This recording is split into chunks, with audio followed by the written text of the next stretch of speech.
Денешната редовна акција за крводарување е едно од најмасовните досега во општината во 2017. Задоволство е да се прави прилог со хумани луѓе какви што беа денеска организаторите навивачката група Лозари Исток 91. Тоа денеска беа, како што реков, членовите на сите подгрупи и главната група Лозари Исток 91, која организира големата крводарителска акција која веќе станува традиционална бидејќи се организира овој период од годината. Во својот проглас до сите заинтересирани тие велат: во периодот кога сите се грижат за самите себе, ние се одлучивме да се погрижиме за сите оние на кои тоа им е најпотребно. Во таа смисла, во која хуманост и човечкиот живот ни се на прво место, одлучивме дека е идеално време да организираме крводарителска акција. Во овие студени денови да бидеме жар која ќе не стопли во срцата и ќе спаси многу животи, се вели меѓу другото во нивниот проглас до граѓаните пред почетокот на акцијата.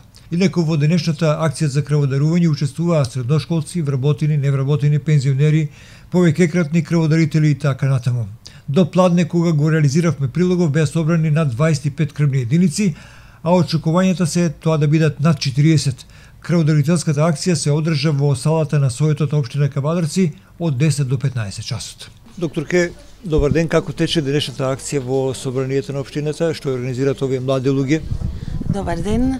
Па до сега е одлично, има околу 22 крводарители, очекуваме околу 40. Ова е редовна акција еднаш годишно што ја организираат навивачите Лозарите. Претежно млади луѓе доаѓаат или гледам и други некои традиционални крводарители? Има и други редовни крводарители. Од собранието тука, од други што ни се редовни и во службата. Ги вршите редовните прегледи пред да дадат крв, вие и вашата екипа, да кажете вака органолептички дали можат овој ден да дадат? Да, секако. Се проверуваат ориентационо на хемоглобин, дали е доволно висок за дарување, крвен притисок, слушаме срце, прашуваме за терапија, болести. Има ли расположение кај младите луѓе за дарување на крв? Има, да, имаме многу и од средните училишта и после продолжуваат и како студенти да даруваат крв. Вие ги навлекувате на оваа хуманитарна активност за тие во животот да даруваат. Еден предмалку ме праша, јас сум крводарител 100 пати. Доаѓаат и такви луѓе? Да, има, баш вчера имаше 108 пат еден крводарител. Имаме неколку што се над 100 пати. Тие луѓе му е убаво да дават? Да, здрави се чувствуваат одлично. Ова намерно ме прашав затоа што стравот или таа фобија од недавање на крв кај многумина треба да исчезне бидејќи е без основа. Да, тоа сега е поретко. Имаме многу крводарители, еден од друг што слушаат, или родителите, некои од роднините им се крводарители. Каква е состојбата со резервите на крв кај нас? Одлична. Кавадарци е еден од 3-4 града во Македонија кои има над 100% секоја година го остварува планот за крводарителство. Со организаторите сакаме малку да поразговараме, тие што секоја година, еднаш годишно, решаваат да организираат таква акција и е, според нашите проценки, едно од најмасовните во општината од ваков тип. Добар ден. Добар ден. Ние сме од навивачката група Лозари Исток Кавадарци. Ова ни е традиционална хуманитарна акција, крводарителска, која организираме секогаш при крајот на годината. Оваа година гледаме има одзив и од обичните граѓани, освен навивачите, и се надеваме на успешна крводарителска акција. Што беше тоа што ве натера да правите ваква акција?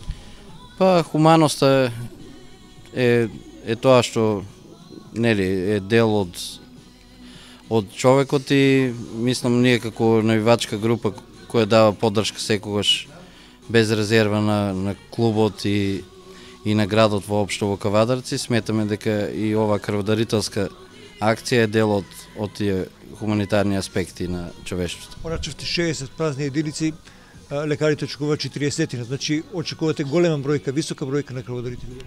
Да, сакаме да го срушиме рекордот на 6 собрани единици, ако успееме, ако не се задоволуваме и со помалку од тоа, важно е акцијата да се спроведе. Јас се викам Јован, јас сум помалат член од навивачката група Лозари, представник на подгрупата Нашто мало. Убаво е дружењето меѓу навивачите, твоите пријатели, вие сте илјадници во Кавадарци и сте најмасовна, да не речем невладена организација, меѓутоа ваквите хумани акции ве стават во една димензија која е малку по-ретко видлива. Хуманоста кај младите ретка и таму кога ќе ја имаме тогаш сакаме да ја поздравиме. Затоа и ние дојдовме да ве сликаме. Како вие гледате на оваа активност ваша? Па вака, ние гледаме на оваа активност што повеќе да се излезе, масовност да има од сите подгрупи, да се помогне да се спаси нечiji живот. Пред се сме многу задоволни од излезеноста на граѓаните и благодарни што не поддржа, иако не се дел од навивачката група. Освен помладите и постарите даруваат крв, кој повеќе дарува крв, млади или стари? Има ли страв кај младите за дарување? Младите мислам дека стравот не е присутен. Има голема желба за дарување крв и да се покаже нивната хуманост. Кај старите има доста излезност и тие се хумани колку и младите. Така е. Ајде малку за спортот да ве прашам. Вие сте навивачи на Тиквеш, на градски фудбалски клуб Тиквеш 1930. Како ќе завршиме оваа сезона? Што очекувате од новата управа, ако има нова управа, или какви ветрови да дувнат за да не биде подобро во фудбалот? Па очекуваме некој силен ветер да не дувне и да не би го посакуваме второто место на во втората лига. Па здравје да бидеме од година во прва лига.